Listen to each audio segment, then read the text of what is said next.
while ago, but first practice sessions, it feeling real?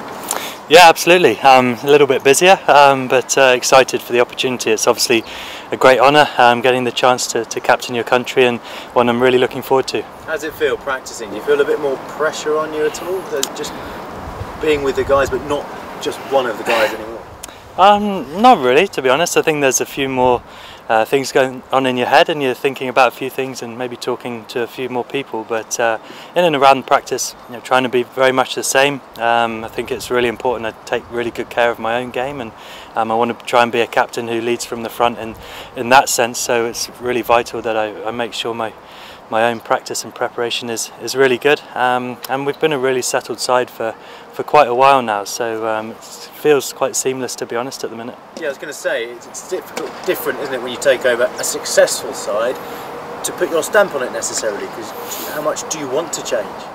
Not a lot, to be honest. I think we've got a really clear style of play, which I think the majority of the group have been a huge part of that for a long period of time. So I think there's a really clear way we want to play our cricket, and I think that will outlast me, and it will outlast everyone. I think for English, all cricket, to be honest, at the minute, the way everyone's playing is a really clear, defined style, and I think that's a really good positive thing, that there isn't much to change in that sense. It's about little bits here and there. How can we keep pushing that forward, which I think will be the biggest challenge. The big change for the Test team has been that they've been more aggressive, more positive. Can the white ball team take anything from that? Given that was Morgan's mantra, wasn't it, to play no fear cricket and be aggressive? Yeah, absolutely. That's been our style of cricket for quite a while now. So I think much of the same. If anything, can we take that to new levels? That's the thing we'll always be challenging ourselves on.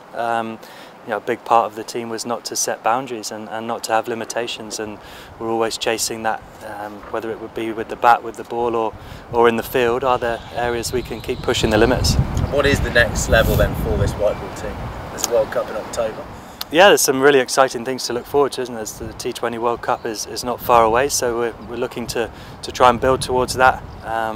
We want to win while you're doing it as well. I think that's a good thing, but we've been playing good cricket for a long period of time now, and I think everyone is quite settled in the way we play, and if we put our best foot forward, we stand a good chance. Is it about consistency now, winning World Cups more regularly? I think it's going into them with the expectation of being able to compete and get to semi-finals and finals. I think that's where we're at as a team. There's big expectations on the group now that that's where we believe we're good enough to be, and absolutely we deserve that through all the hard work we put in. But of course, winning tournaments isn't just as simple as that. You've got to play brilliantly on the day, and T20 cricket especially is the one form of the game where individuals can really dominate a game. So there is an element of unpredictability in T20 cricket. And what have you made of what's happened with the Test team and all this euphoria that's come with it? Does it make you want to get back involved? Yeah, I've loved watching it, to be honest. It's been fantastic to see. It's great to see, after a tough period for the Test team, to see those guys go out and perform in the way they are is fantastic. And I think just, soaking it up around the country, you can hear just the sort of excitement in the way people are talking about the Test team and the style of cricket they're playing. We've seen sellouts on the last days of the Tests, brilliant games going all 5 days. It's really Test cricket at its best, and I think for players especially, and I think for the sporting public in our country are really loving that. Does it make you want to get back involved with the Test team? It's not a question that needs to be answered at the minute for me. I think I'm very focused on this. There's not many spaces available in that team, is there? So they're playing brilliantly well, and it's great to watch. Being made captain of this team in T20s and ODIs needs a full focus and a lot of energy, so that's where all my focus is at the minute. Yeah, and with the schedule as well, there's a lot of overlap. Would it be possible, hypothetically, do you think? I don't know. Until that was posed as a question, I don't know. Okay, I'm not posing the question that you want to hear, obviously. In terms of this series then, how do you approach it with the World Cup in October? Is it a chance for players to put their hands up? Yeah, it is, absolutely. You know, it's a chance for players to show what they can do. You know, we obviously want to play good cricket and try and win the games, but we want to expose people and give opportunity.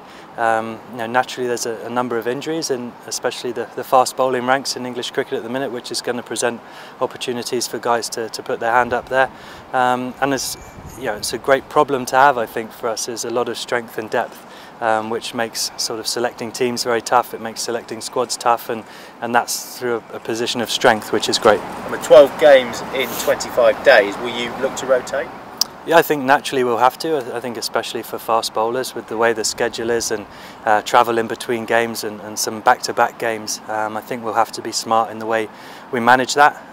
You know, we've got to look after our players, and at the same time that will present opportunities, and we want people to be able to have those opportunities when they're, you know, in the best sort of physical and mental state as well, not being tired or etc. because of the tough schedule. And without Owen Morgan in that top order now, how will the new top order look? Have you decided yet? No, not exactly, but obviously there's an opportunity there, you know, for guys who've already been existing in the squad to potentially take that role, or someone else coming in. So it's, like I said just now, it's a great problem to have, that there's so much strength and depth, not only in the guys that are here in the squad, and also on the outside, pushing from underneath as well, which, you know, we know over the past few years as that healthy competition has developed the standards. So is your team for tomorrow still undecided then? Just at the minute, yeah, I think so. But I think I've got a pretty clear picture as to how I want it to be, but we're just waiting on a few things. Can you share any of it with us yet? Or not? Not yet, no.